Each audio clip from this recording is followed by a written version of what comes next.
Oral questions. Question orale. The Honourable Deputy Leader of the Opposition. Mr. Speaker, Canadians have been grieving today and over the weekend after hearing the deeply sad and disturbing news of the remains of 215 Indigenous children found at a residential school in Kamloops.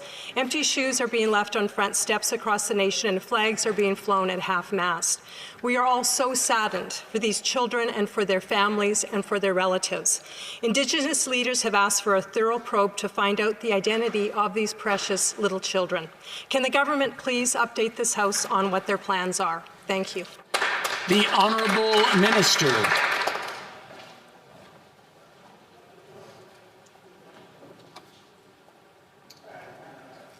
Is there someone?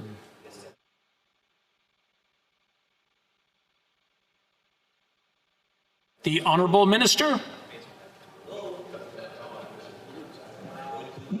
Is someone on mute? Mr. Speaker, we are heartbroken by the discovery of the remains of 215 children in Kamloops. This is a horrific tragedy that has once again deepened the wounds of the survivors of residential schools, their families, and Indigenous people across Canada. We worked with the National Centre for Truth and Reconciliation to develop and maintain the National Residential School Student Death Register and to create an online registry of residential school cemeteries. We're working with the communities to develop culturally appropriate approaches to identifying the deceased children, locating burial sites, and memorializing those who died. Thank you, Mr. Speaker. L'honorable député de Louis-Saint-Laurent. Monsieur le Président, tous les Canadiens sont encore et seront longtemps bouleversés par la tragédie devastated and will be for a long time following the discovery in Kamloops. 215 bodies of Indigenous children were found in a mass grave near the residential school that they had attended. This is an indescribable horror. They were not even buried properly. The major Indigenous leaders in BC are asking that these children be first identified and their bodies returned to their families. Can the government tell us what is happening? L'honorable ministre. The Honourable Minister. Oui, merci, Monsieur le Président.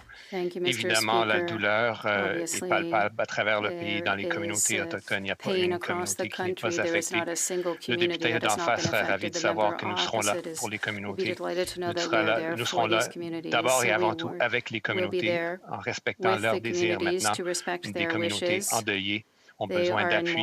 J'ai pu parler à la chef Casimir, même jeudi soir et après pour lui assurer mon appui indéfectible à leur processus de conciliation et de deuil au cours des prochaines semaines. Nous serons là avec eux au front du leadership de cette initiative et tous les besoins dont ils nous demanderont au cours des prochaines semaines et des prochains mois.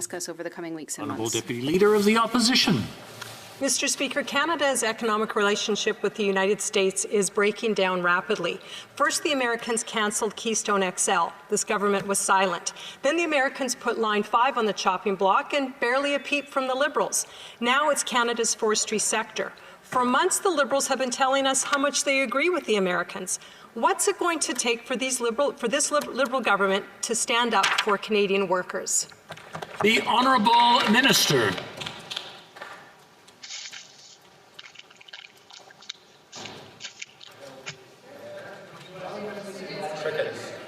The Honourable Minister. Mr. Speaker. We are definitely disappointed by the recent announcement of the United States' Administrative Review 2 on softwood lumber. The duties are unjustified, they are unwarranted, they hurt our forestry workers and businesses, and they hurt American forestry workers and businesses too. Canada continues to press for a negotiated settlement, as that's in the best interest of both of our countries, and we will vigorously defend Canada's interests, particularly the interests of workers in their softwood lumber industry. Thank you, Mr. Speaker. The Honourable Deputy Leader of the Opposition. Well, this is like a broken record with these Liberals. On Keystone, all the Prime Minister could muster was one call to Biden to get it before it got cancelled. On Line 5, the Prime Minister didn't even raise it with the President until he got pressure from the Conservatives. These Liberals have gone 6 years without a softwood lumber deal, Mr. Speaker. 6 years. This should not be a big surprise to the Minister of Natural Resources. On Friday, though, he revealed that the Americans won't even negotiate with him on softwood softwood lumber? Why are Canada's natural resources and our resource workers always just an afterthought for these Liberals? Honourable Minister. Hardly the case, Mr. Speaker. Our workers are not an afterthought on softwood lumber, nor are they an afterthought on oil and gas. And I can tell you, particularly on line 5, the Government of Canada filing that amicus brief in the United States Federal Court, we did so with the support of provinces, industry, and labor. We are working together on a Team Canada approach because we know, Mr. Speaker, Canadians will not be left out in the cold. And on line 5, while that court process unfolds, we will keep working at the political and diplomatic levels to make sure that Canada's energy workers and our energy security are the top priorities. Thank you, Mr. Speaker. L'honorable député de Louis-Saint-Laurent. Mr. Speaker, for 6 years now, Canada and the U.S. don't have an agreement on softwood lumber. We can understand that in the past 4 years under the former administration, the relationship was difficult to say the least. But when President Biden was elected, the Prime Minister was very enthusiastic and happy to see that Canada now had an ally. The result, Mr. Speaker, when the minister met with the American counterpart, what did the Americans do the next day? They imposed new tariffs. What is the point of a Liberal government saying they have a good relationship when the results don't follow? The Honourable Minister. Mr. Speaker, as I said, in softwood lumber, the duties, they are unjustified, they are unwarranted, they hurt our forestry workers, they hurt our businesses, but they hurt American forestry workers and businesses too, and that's why we continue to press for a negotiated settlement. We know that that's in the best interests of both of our countries. We will vigorously defend Canadian interests, the interests of our workers, and the interests of our softwood lumber industry. Thank you, Mr. Speaker. L'honorable député de la Prairie. For La Prairie, Mr. Speaker, Quebec, like its National Assembly, wants Bill 101 to apply to businesses under federal jurisdiction in Ottawa. The minister says that she will protect the right to work in French, but that is not what Bill 101 does. It does not protect the right to work in French. It makes French the language of work in Quebec. Quebecers are not asking for the right to work in French. They already have the right to work in French. What they want is that French be the official language of work.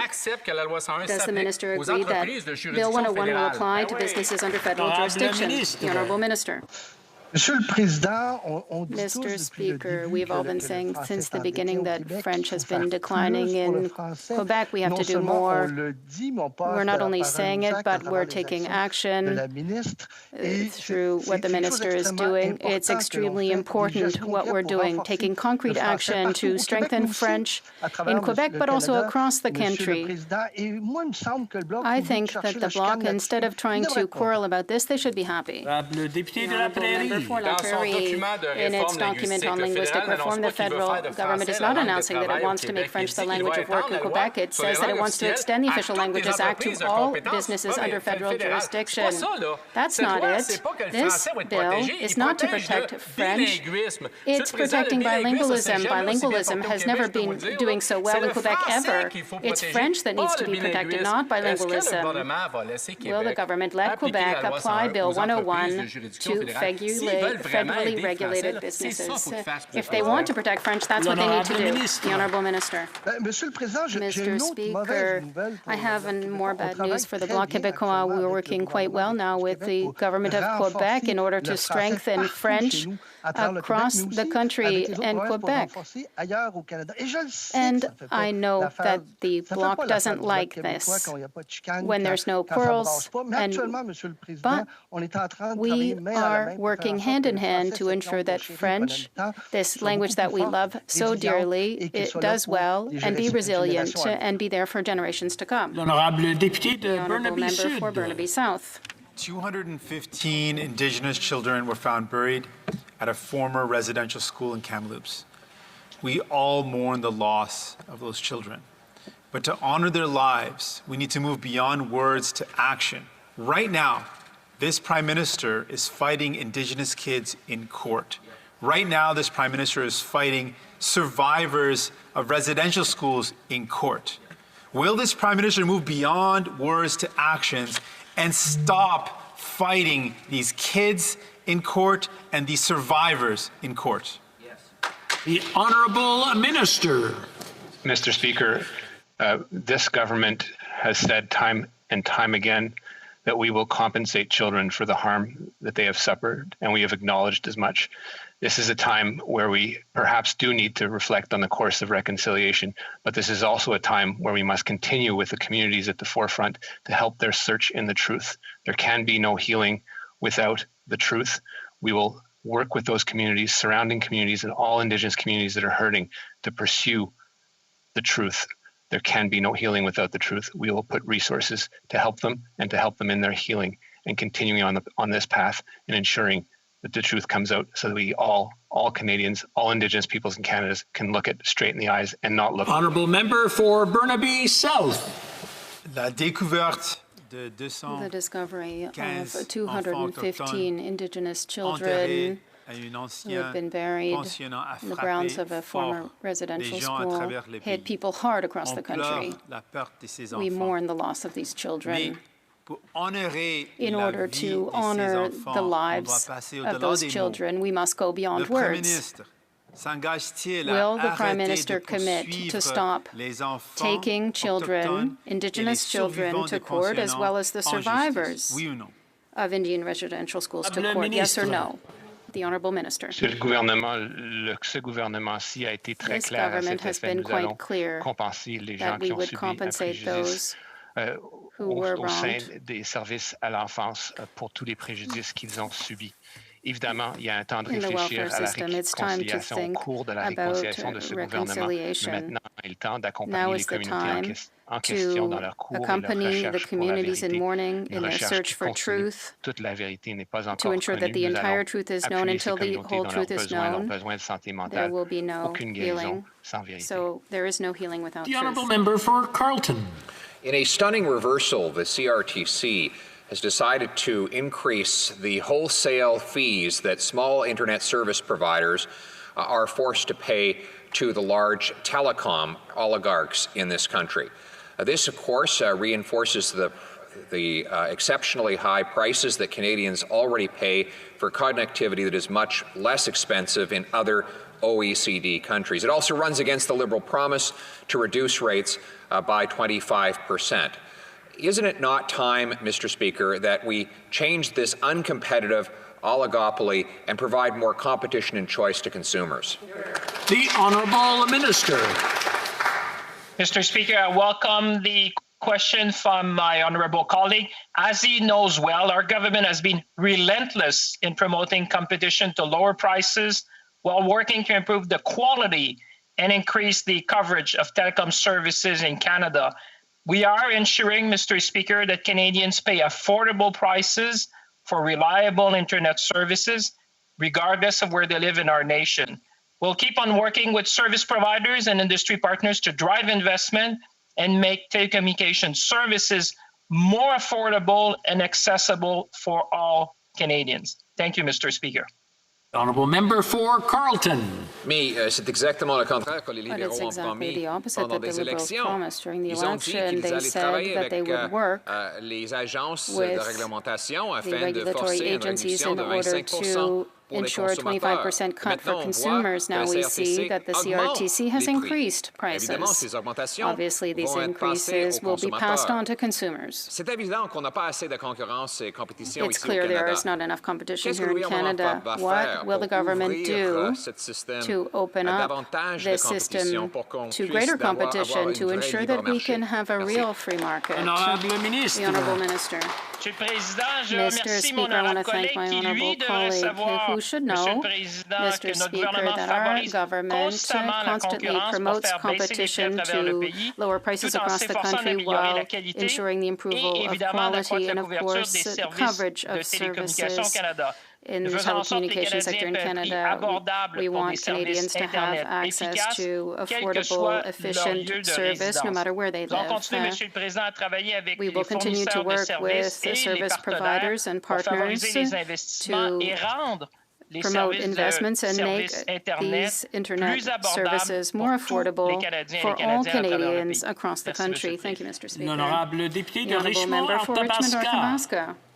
Monsieur le Président, Mr. la Speaker, semaine passée, le ministre du last Patrimoine week, a the laissé Minister of sous-entendre que le Heritage projet de loi implied that C10 Bill ne venait en C-10 aucun cas would restreindre la not neutralité du web. restrict net Pourtant, neutrality in any le way, gouvernement yet the Liberal libéral, dans son projet government de loi in C10, its donne Bill plus de poids au C-10 is giving the CRTC pour CRTC greater réglementer les réseaux powers to sociaux, regulate les social blogs, networks, les sites de blogs, jeux vidéo en ligne, online les gaming applications sites, et applications, même les livres even audio. audiobooks. Est-ce que le ministre croit vraiment Does the que de minister réglementer really ces believe that plateformes est regulating these conforme avec le platforms is principe de consistent la with the neutralité du principle web? of Oui net ou non? neutrality? Yes or no? Honorable The ministre. Honourable Minister.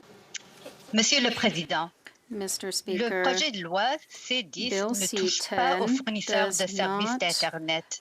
Ça ne les deal touche with pas. ISPs, Tout ce Internet que ça Service fait, c'est Providers. que All ça it demande does aux géants du web, is it comme asks the Netflix, web à giants like contribuer Netflix à la to création contribute to the de créatifs creation au Canada. of creative C'est content in Canada. du travail au Canada et c'est nos artistes It's canadiens. work that Mais is il n'y a created in rien Canada. It's our contre la artists, but there is neutralité de nothing net. against Ça ne net touche pas les neutrality. It fournisseurs does de not services affect de l'Internet. ISPs or Internet Service Honorable Providers. député de The Honourable Richmond, member for Richmond, North Athabasca. Athabasca. Monsieur le Président, Mr. dans un mémo Speaker, in interne an qui a été internal remis au memo ministre, il est indiqué that was given to the clairement minister, it's que des clearly applications telles indicated que that YouTube, applications like TikTok, YouTube, Amazon TikTok, Prime, Amazon Prime, NHL.tv, TVA Sports NHL.tv, Direct, TVA Sports RDS Direct, Direct, RDS Sportsnet Direct, Now, Sportsnet Now, et PlayStation, plusieurs autres and a seront number of others assujettis aux will règles du be subject to CRTC. Je CRTC répète ma rules. I question would qui repeat est my question. It's a extrêmement very simple. simple Le question. ministre peut-il nous Can the dire s'il minister pense tell us vraiment if he que really de believes that réglementer ces regulating plateformes que j'ai these nommées et toutes les platforms that I autres named est and others conforme is avec la consistent neutralité du web? with net Oui neutrality? ou non? Yes or Simplement. no? That's it. Honorable The ministre. Honourable Minister. Monsieur le Président, je l'ai répondu, Mr. Speaker, mais la I loi answered sur the la question, radiodiffusion n'a but pas the été mise à jour Broadcasting depuis Act 30 has not been ans. Depuis updated for ce temps, 30 les years. géants In the étrangers meantime, du web sont the entrés foreign dans le web vide. giants Ils ont fait de have l'argent come au onto the Canada market. They've sans made money in contribuer à Canada nos without industries contributing to créatives. our Le creative projet de loi industries. C10 Bill vise à C-10 moderniser seeks notre to système de modernize our radiodiffusion. broadcasting Pourquoi les conservateurs sector. ont-ils promis dès le Why début de did the bloquer le Conservatives loi promise from the C10 beginning et to de block laisser ces C-10 géants du web and to gagner let de l'argent au these web Canada giants sans earn contribuer money à nos and emplois et nos revenues in Canada créations au without Canada? creating jobs and content in Honourable Canada? member for Lethbridge. We often hear it said that diversity is our strength. At least that's what the Prime Minister often says. Now, the irony with this is that Bill C-10 actually attacks diversity by narrowly defining what is constituted as Canadian content, therefore what will be demoted and what will be promoted online. Now, government-censored choice is not choice, and government-approved diversity is not true diversity. So why is the minister insistent on hindering the expression of those who don't fit his mold? Wow. Honourable Minister. The Broadcasting Act has not been updated for 30 years, and during that time, foreign web giants have stepped into that void. They've made money in Canada without contributing to our cultural creative industries.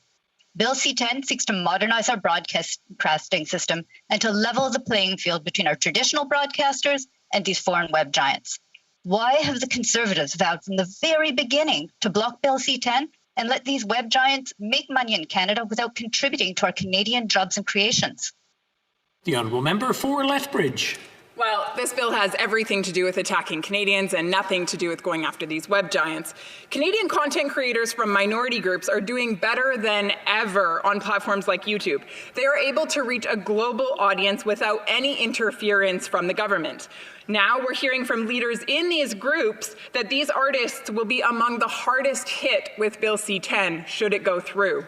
So why is the government so adamant on picking what is and what is not Canadian and thereby suppressing the voices of minority groups in Canada? The Honourable Minister.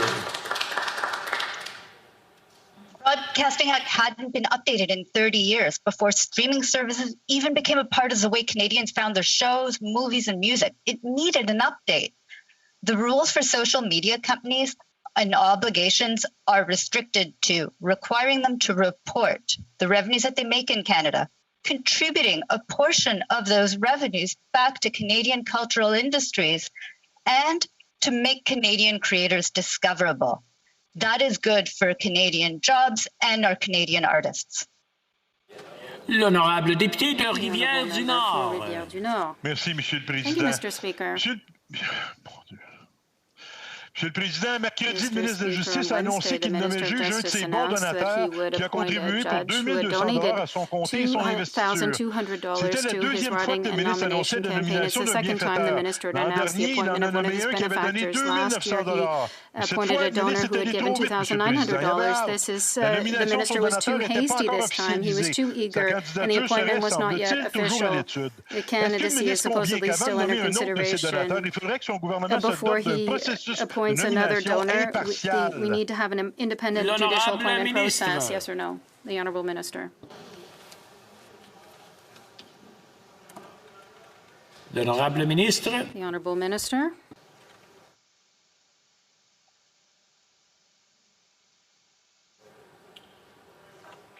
On va prendre ça pour une réponse positive, Monsieur le Président. On va attendre une seconde, voir ce qui se passe. Just a moment, we'll see what's happening. Aller à la prochaine question. Then we'll move on to the next question. Ministre, the Honourable Minister for a final time. Monsieur le Président, Mr. Speaker, my colleague has technical issues and cannot answer the question asked by the colleague opposite.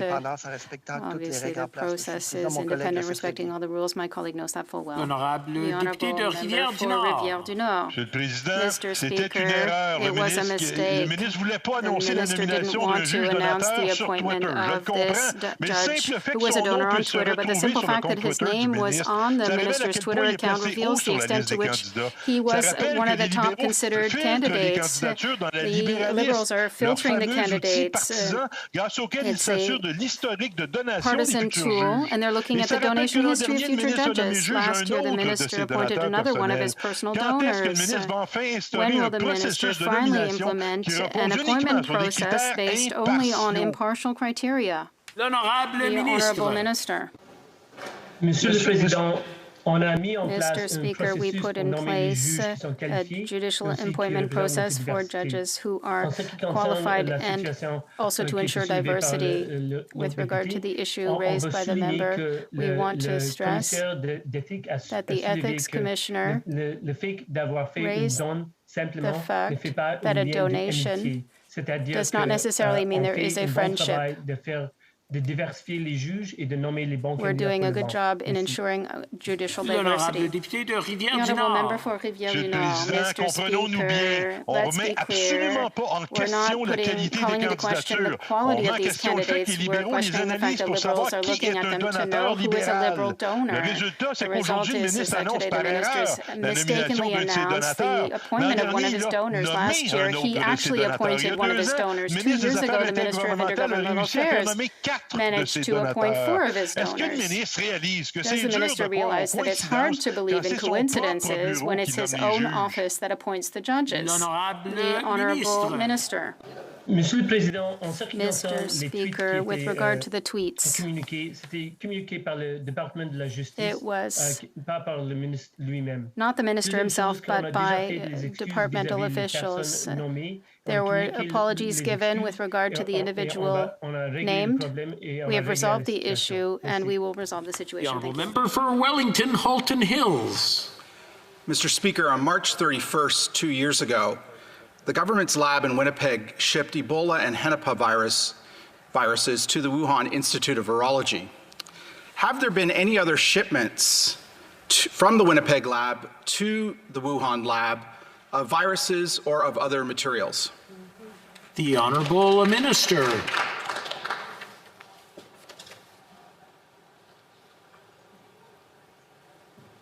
Thank you, Mr. Speaker, for the question. As the member opposite knows, the National Microbiology Lab is a secure facility.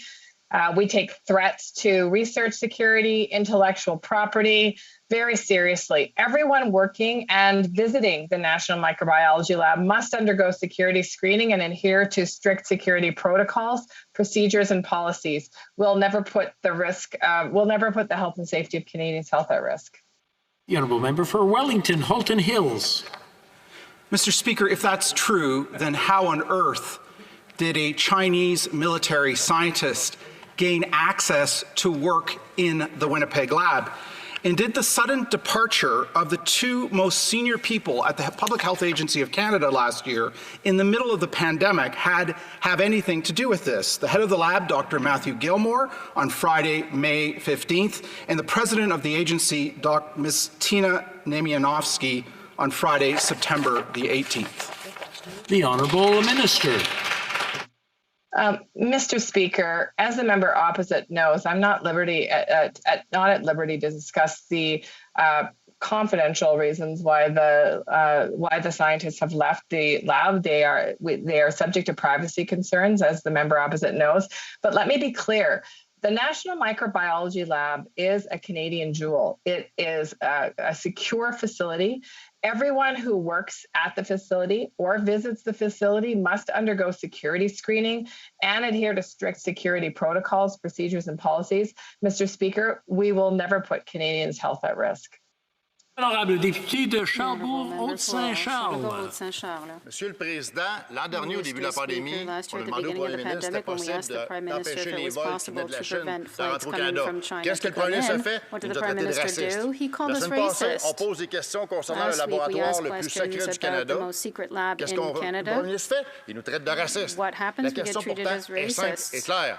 On veut savoir s'il y a encore des gens qui proviennent du régime communiste chinois qui opèrent au laboratoire de Winnipeg. Oui ou non? L'honorable ministre. The Honourable Minister. Mr. Speaker, as I've said repeatedly in this House, every individual that works or visits the lab undergoes strict security screenings and protocols. Mr. Speaker, this is a secure lab. It is a crown jewel. We are so proud of the work that is done at the National Microbiology Lab, and indeed are grateful to the scientists and researchers that are working so hard on ensuring that we have what we need to understand COVID, to test for COVID, and to support provinces and territories in their hard work to do so. We will never put, Mr. Speaker, privacy, intellectual property at risk. We will ensure that the lab continues to operate in a secure and safe fashion. The Honourable Member for Winnipeg Centre. Mr. Speaker, once again, residential school survivors, families, and nations are mourning with the news of 215 children found buried in a mass grave at Kamloops Indian Residential School. In response to this tragedy, the UBC Indian Residential School History and Dialogue Centre is calling on the federal government to make immediate investments to assist nations in locating children who never returned home. When will this government get serious about implementing the TRC calls to action, including 73 and 75, and bring our children home? The Honourable Minister. Thank you, Mr. Speaker, and I want to thank my friend from Winnipeg Centre for her question. We are heartbroken at the discovery of the remains of the 215 children in Kamloops. This is a horrific tragedy that has once again deepened the wounds of the survivors of residential schools, their families, and Indigenous people across Canada. We've been working with the National Centre for Truth and Reconciliation to develop and maintain the National Residential School Student Death Register and to create an online registry of residential school cemeteries. We're also currently engaging with Indigenous communities impacted by residential schools on how best to implement calls to action 72 to 76 and invest the $33.8 million. The Honourable Member for Nunavut. Mr. Speaker, the federal government and churches ripped children away from their homes, put them into residential schools, and kept their bodies. The Truth and Reconciliation Commission lays out a clear path to doing the right thing. Yet, this federal government has stayed at a standstill. There were 3-year-old babies in the ground, Mr. Speaker. How many more are there? When will the federal government implement calls to action 71 through 76? Our children's bodies deserve to come home. Honourable Minister. Thank you, Mr. Speaker, and I'd like to once again thank my friend from Nunavut for that very important question. and certainly share in the grief that she's outlined. This is a national tragedy, one that our government's been working on for the past 6 years to rectify. We are fully committed to implementing the Truth and Reconciliation Commission calls to action, all 94 of them, but most notably calls to action 72 to 76, and we're investing $33.8 million through budget 2019 in order to engage with Indigenous communities impacted by residential schools on how best to implement these calls. We look forward to working with everyone on this. For Northwest Territories. Mr. Speaker, here in Northwest Territories, we've experienced significant flooding in the recent weeks. Residents of Fort Simpson, Jean Marie, and Fort Good Hope have suffered major damage to their homes, and other communities along the Mackenzie River have also had high water levels. Can the Minister of Public Safety and Emergency Preparedness please update the House on how the Government of Canada is working with its partners to assist NBTers affected by this flooding? The Honourable Minister. Thank you very much, Mr. Speaker. And I'd like to thank the member from the Northwest Territories, not only for his important question, but for his tireless and unrelenting advocacy to ensure that members of his community receive the help that they required. As we have said throughout the pandemic, our government will always be there to protect Canadians through any type of emergency. Recently, our government has approved a request for assistance to deploy up to 60 Canadian Forces Rangers to the territory in order to assist communities which are being impacted or at risk of floods. The Rangers will continue their support until the situation is stabilized, and we are always ready to adapt the model as required by the people of the Northwest Territories. Mr. Speaker, I take the opportunity to thank all of the Canadian Armed Forces and the Rangers for their outstanding work. The Honourable Member for Leeds, Grenville, Thousand Islands, and Rideau Lakes. The Justice Minister let it slip that he was making yet another judicial appointment to a top campaign donor. Another day, another Liberal minister helping an insider jump the queue to get the inside track. Canadians expect their judges to be their appointments to be based solely on merit, not on their connections to Liberal ministers. Will the Justice Minister tell Canadians the minimum donation to his campaign needed to be considered for an appointment? The Honourable Minister. Mr. Speaker, we have taken a significant and important step to ensure that the process for naming judges is transparent and accountable to Canadians. Those reforms include revamping the judicial advisory committees that provide independent recommendations to the minister. That's resulted in a modernized judicial appointment process that not only meets the needs of the court, but also reflects Canada's diversity. The Honourable Member for Leeds, Grenville, Thousand Islands, and Rideau Lakes. If these Liberals appointed judges in a transparent way, solely on their merit, using a nonpartisan process, then why did the Justice Minister delete the tweet naming his campaign donor and then throw the public service under the bus for it? It's clear being a Liberal donor is a prerequisite for a lawyer to be appointed to the bench under this Justice Minister. Liberals helping Liberals. When will the Justice Minister start appointing judges based solely on their merit rather than on donations to his election campaigns?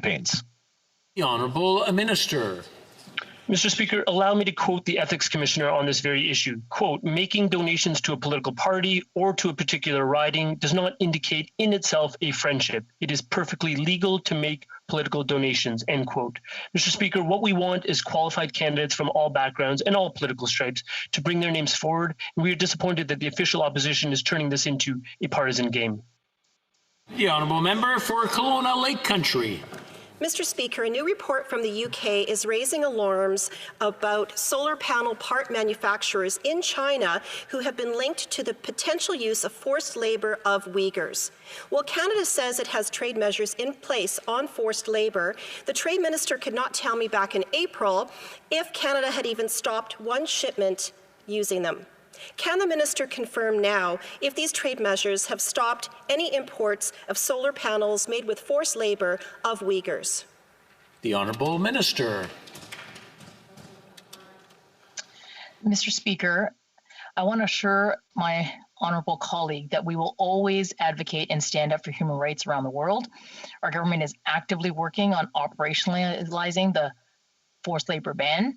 We're doing that together with our colleagues over at the CBSA and also with Labour. And we're working across the government and also with our international partners to ensure that Canadian businesses here at home or abroad are not unknowingly involved in any supply chains involving forced labor. We expect Canadian companies around the world to respect human rights and to operate at the highest ethical level. Thank you, Mr. Speaker. The honourable member for Kelowna Lake Country. Mr. Speaker, reports indicate that nearly half of the world's polysilicon used in solar panels are produced in Xinjiang. Concerns have been raised for months that Uyghur forced labor may be used in these supply chains. The fact that the minister cannot say whether trade measures are preventing imports is disappointing. What is the point of these measures if they don't have any teeth? Will the government commit to reviewing Canada's solar panel supply chains and their failing forced labor trade measures?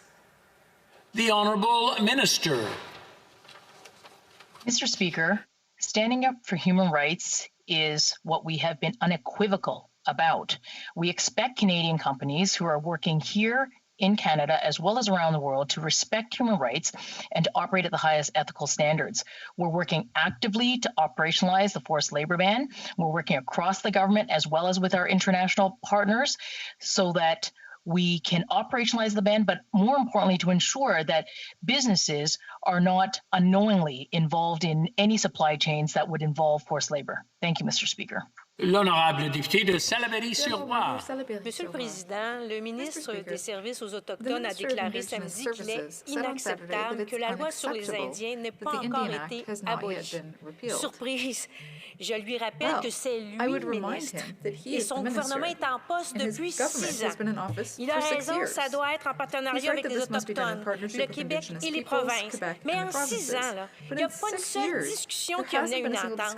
Quelle action concrète le ministre pose-t-il pour mener à l'abolition de la loi sur les Indiens? L'honorable ministre.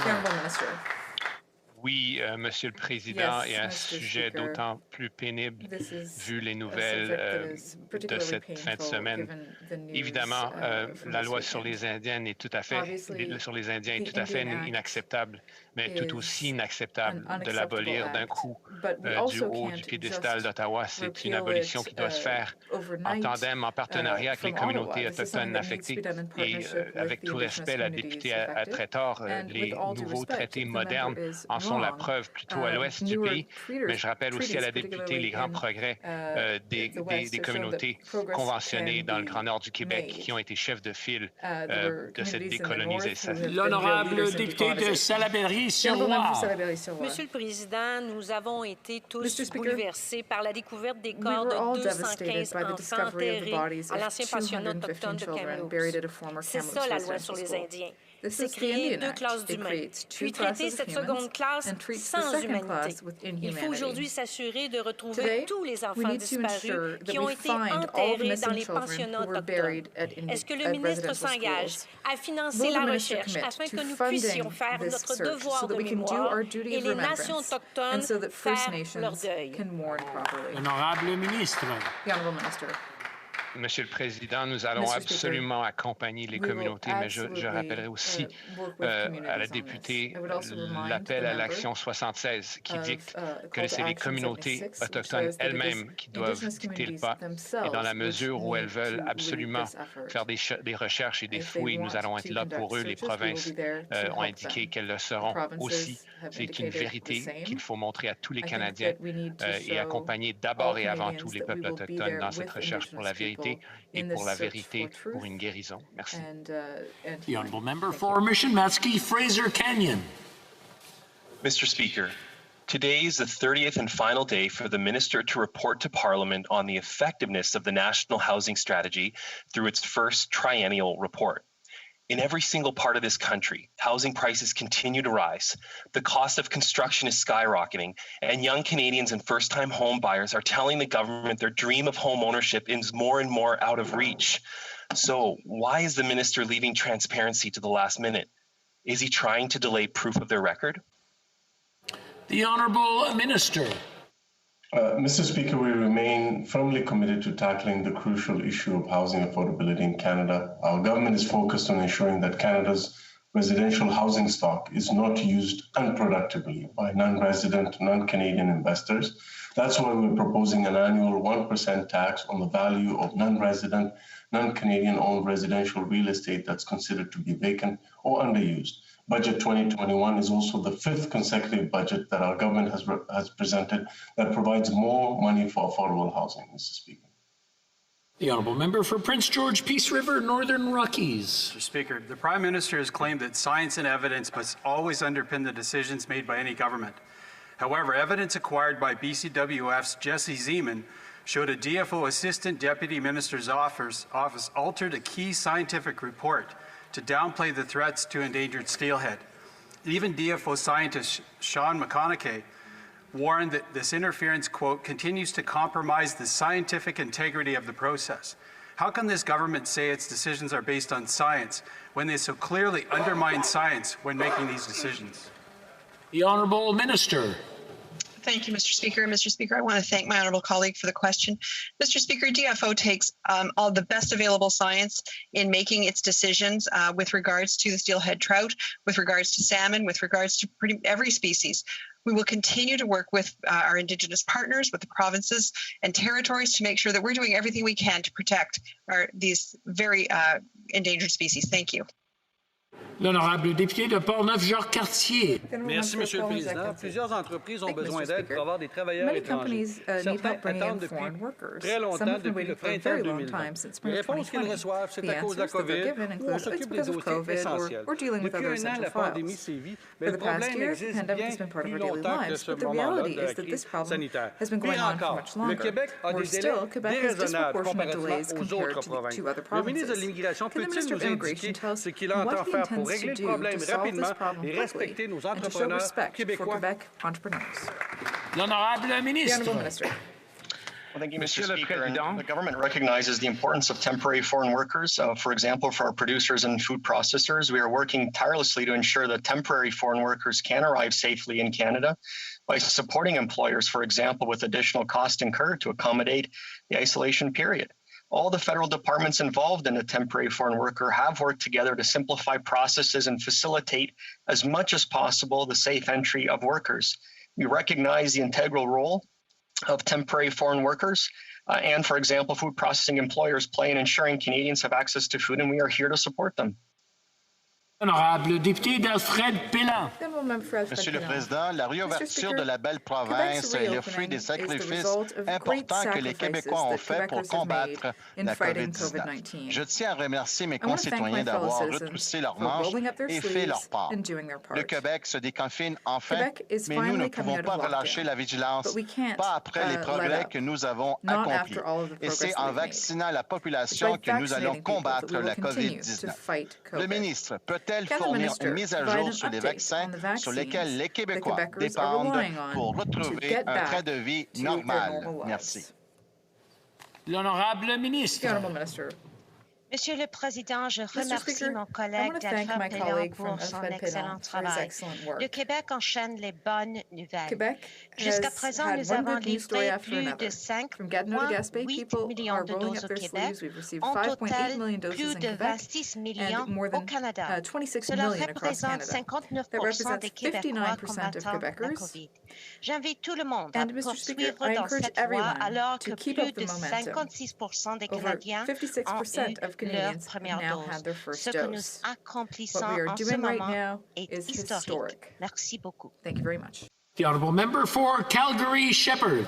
An internal government communication plan from the PMPRB labels patient organizations like CF Canada and the Canadian Organization for Rare Disorders as engaging in disinformation. The PMPRB is not accusing these patient groups, of being misinformed or having a different opinion. They're calling patient groups, often run by moms, dads, and sick kids, they're calling them liars. My question to the Health Minister is simple. Does she approve of what the PMPRB is doing? And if not, is she going to rein them in? Honourable Minister. Mr. Speaker, first let me say that I personally have met with many patient groups since becoming Minister of Health and prior to that, and this government is always willing to listen to families and patient groups that, of course, are advocating for the best treatment for their family members and their loved ones. In regards to the PMPRB, the organization has undertaken important work to understand the pricing of drugs here in Canada, and as you know, that work is an essential part in our commitment to lowering the cost of drugs, including for rare diseases, for all Canadians in this country. The honourable member for Essex. Mr. Speaker, weeks ago, Michigan generously offered its surplus vaccines to residents in Windsor, Essex. While thousands of vaccines are being tossed daily by the city of Detroit, despite repeated appeals by local officials, this government has taken no action. Mr. Speaker, only 4% of Canadians are fully vaccinated. Among those waiting are hundreds of thousands of local residents. Enough with the excuses, delays, and liberal red tape. When will this government take action to ensure the U.S. vaccines are available immediately? The Honourable Minister. Mr. Speaker, let me tell the opposition and my honourable colleague about taking action. We have delivered 26.2 million doses to provinces and territories. More than 60% of eligible Canadians have received at least one dose.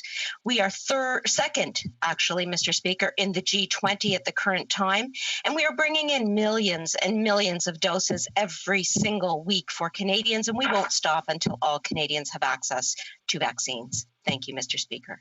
Honourable member for Cypress Hills Grasslands. The Liberals' quarantine hotels have been a disaster from the beginning. Before it officially began, some confused Canadians were put into the program. Families were not told where their loved ones were being taken. Stories of mistreatment and sexual assault weren't enough for the Liberals to reconsider. They kept saying it would prevent new variants from entering Canada. Guess what? It didn't work the way they said it would, and they failed to protect Canadians. Will they listen to the expert advisory panel and scrap the failed program? The Honourable Minister. Mr. Speaker, let me start by thanking Canadians for their commitment to staying home during this time where we're all working to fight COVID-19. In fact, travel volumes are down by 95% prior to COVID-19 striking our shores. And I want to thank Canadians for their incredible sacrifices. I'll also say this, Mr. Speaker, the report from the panel, the testing and screening panel, is very important to chart our next steps on the border. I'll be meeting with my health minister colleagues in the next days to come, and we'll have a conversation about next steps together. This is a Team Canada approach. The honourable member for Newmarket, Aurora. Mr. Speaker, York Region has over 2,400 diesel buses travel from the Richmond Hill Viva station to the Finch subway station as part of the regular daily commuter traffic. The recent announcement on smart transit funding for the GTA, including the Yonge North subway extension, is great news for our communities. Can the Minister of Infrastructure and Communities share with us how this investment will benefit more than the 1.2 million Canadians that live in York Region? The Honourable Minister. Happy World Environment Week to everyone. I want to thank the Honourable Member and his York Region colleagues for their continued support and advocacy for this project. Our historic investment of $2.24 billion for the Yonge North subway expansion will benefit commuters from across the region, reduce greenhouse gas emissions, and create good jobs for Canadians. This funding includes a number of conditions, including requirements to hire historically disadvantaged groups. And a shout out to CHEO, I'm happy to support youth mental health and color my hair green. The honourable member for Timmins, James Bay. The discovery of the bodies of 215 First Nation children at an old Catholic residential school site has set off shockwaves of grief across this country because it is a dark symbol of the war against First Nation children that has gone on from Confederation right up to this day. And this Prime Minister has spent over $9 million on lawyers trying to overturn the Human Rights Tribunal that found his government guilty of systemic discrimination against First Nation children. So stop with the crocodile tears. It's time to end the war against First Nation kids. When is he going to stop paying the lawyers and pay the compensation that these children are deserving and should be getting now? The Honourable Minister. Thank you, Mr. Speaker. I want to reiterate that we're heartbroken by the discovery of the remains of the 215 children in Kamloops. This is a horrific tragedy that has once again deepened the wounds of the survivors of residential schools, their families, and Indigenous people across Canada. We've worked with the National Centre for Truth and Reconciliation to develop and maintain the National Residential School Student Death Register and to create an online registry of residential school cemeteries. We're also working with communities to develop culturally appropriate approaches to identifying the deceased children, locating burial sites, and memorializing those who died. The honourable member for Nanaimo, Ladysmith. Thank you, Mr. Speaker. Canadians have been struggling to make ends meet through the pandemic. At the same time, 4 of Canada's big banks have raised service charges. Small businesses that are struggling to stay afloat are being fleeced by excessive transaction fees. Despite low lending rates, the interest rate on credit cards remains high. Payday loan companies prey on the hardship of low-income Canadians. All of these financial service providers continue to post record profits. Will the government rein in these exploitive corporations to protect Canadians and small businesses? The Honourable Minister. Thank you very much, Mr. Speaker, and I would like to thank the member opposite for his hard work and commitment. Let me just say that we agree that now more than ever, everyone needs to pay their fair share and do their part. That is why in the budget, we commit to taking action to reducing credit card interchange fees. We know that small businesses have been among the hardest hit by this pandemic. We know those credit card fees hurt them, and that is why we are committed to working to support them. And that's all the time we have. C'est tout le temps que nous avons pour la période de questions. The Honourable Member for Kingston and the Islands is rising on a point of order.